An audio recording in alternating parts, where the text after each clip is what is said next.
Hello guys, तो आज हम बात करेंगे एसबीआई की एक शानदार स्कीम के बारे में जिसमें आप 10,000 रुपए एक बार इन्वेस्ट करके 80 लाख रुपए तक का फंड बना सकते हैं। तो दोस्तों, जैसे अगर आपको आने वाले फ्यूचर में अपने बच्चों की शादी के लिए महंगाई को देखते हुए आप कोई इन्वेस्टमेंट करना चाह रहे हैं तो ये स्कीम आपके लिए है। इस स्कीम के बारे में हम विस्तार में बात करेंगे। पहली चीज, इस स्कीम का नाम क्या है?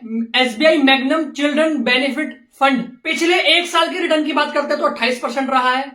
पिछले 3 साल के रिटर्न की बात करते हैं तो 23% है। जब से ये स्कीम चालू हुई है तब से इस स्कीम ने 39% तक का रिटर्न दिया है, मतलब 39% तक का। इस म्यूचुअल फंड को लॉन्च हुए इस स्कीम को लॉन्च हुए लगभग 5 साल के करीब हो चुके हैं। अब से 5 साल पहले इस यूनिट प्राइस की जो कीमत थी, मतलब इस फंड को अगर हम लेने जाते तो 10 रुपए देने पड़ते एक फंड के लिए।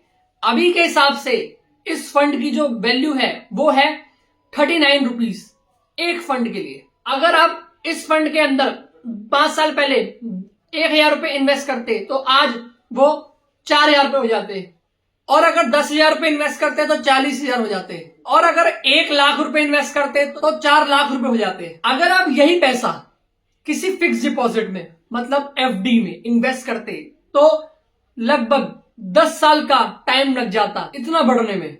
तो इस स्कीम के अंदर आप देख सकते हो 3 साल के अंदर ही 3 गुना हो चुका है। तो आने वाले टाइम में ये स्कीम बहुत अच्छा रिटर्न देने वाली है। दोस्तों, मैं आपको बताऊं, एसबीआई का जो भी इन्वेस्टमेंट होता है म्यूचुअल फंड के अंदर वो सारा का सारा शेयर बाजार से लिंक्ड रहता है। शेयर बाजार ऊपर जाता है तो जो म्यूचुअल फंड के अंदर आपने पैसा लगाया है वो भी ऊपर जाता है। यही चीज अगर आपका शेयर बाजार नीचे जाता है तो डेफिनेटली उसका इफेक्ट म्यूचुअल फंड पे ही पड़ता है, तो डाउन भी जाता है। तो अगर आप कभी भी कोई इन्वेस्टमेंट करें, हर चीज को देख के सोच समझ कर ही इन्वेस्टमेंट करें। म्यूचुअल फंड के अंदर रिस्क जो रेशियो जो होता है वो हाई होता है, पीक पे होता है। वैसे तो म्यूचुअल फंड के अंदर 3 तरीके से पैसे हम इन्वेस्ट कर सकते हैं, एसआईपी, एसडब्ल्यूपी और लमसम। लेकिन आज हम जिस चीज की बात करेंगे वो बात करेंगे लमसम की, मतलब एक साथ पैसा इन्वेस्ट करना है और एक बार करना है। अभी तक इस फंड के अंदर 3,244 करोड़ रुपए जो है वो इन्वेस्ट किए गए हैं, वो भी करोड़ों लोगों ने। इस फंड के अंदर आप मिनिमम एसआईपी अगर करना चाहते हैं तो 500 रुपीज कर सकते हैं, और अगर लमसम करना चाहते हैं तो 5,000 रुपए आप कर सकते हैं।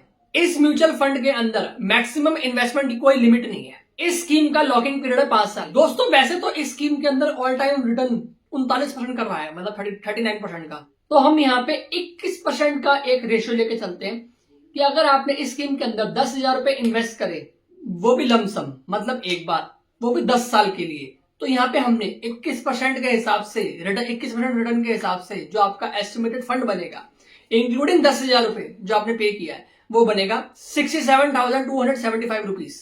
और अगर आप यही सेम 10,000 रुपए 35 साल के लिए इन्वेस्ट कर देते हैं इसी फंड के अंदर, तो आपका जो फंड बनेगा 21% रेशियो के हिसाब से वो बनेगा 78,97,470 रुपीज। मैं यहां पे आपको किसी स्कीम के अंदर इन्वेस्टमेंट करने के लिए नहीं कह रहा हूं, मैं यहां पे जस्ट आपको एक इंफॉर्मेशन दे रहा हूं कि ये फंड जो रहा है पिछले 5 साल में ग्रोथ पे रहा है, हमेशा बढ़ती हुई रेशियो में रहा है। हम उस चीज को देख के ले तो सकते हैं, लेकिन आप कभी भी म्यूचुअल फंड के अंदर इन्वेस्टमेंट करें, हर चीज देख के सोच समझ कर इन्वेस्ट करें। म्यूचुअल फंड बहुत रिस्की होता है, जितने अच्छे प्रॉफिट होते हैं उतने अच्छे लॉसेस भी होते हैं। और अगर आपको मेरी वीडियो यहाँ पर अच्छी लगी हो और अगर आपने मेरा चैनल सब्सक्राइब किया हुआ है तो वेल एंड गुड, और अगर नहीं किया हुआ तो चैनल सब्सक्राइब कर लीजिए। मिलते हैं ऐसे ही नेक्स्ट वीडियो में। Till then take care, bye bye, goodbye और बाय बाय।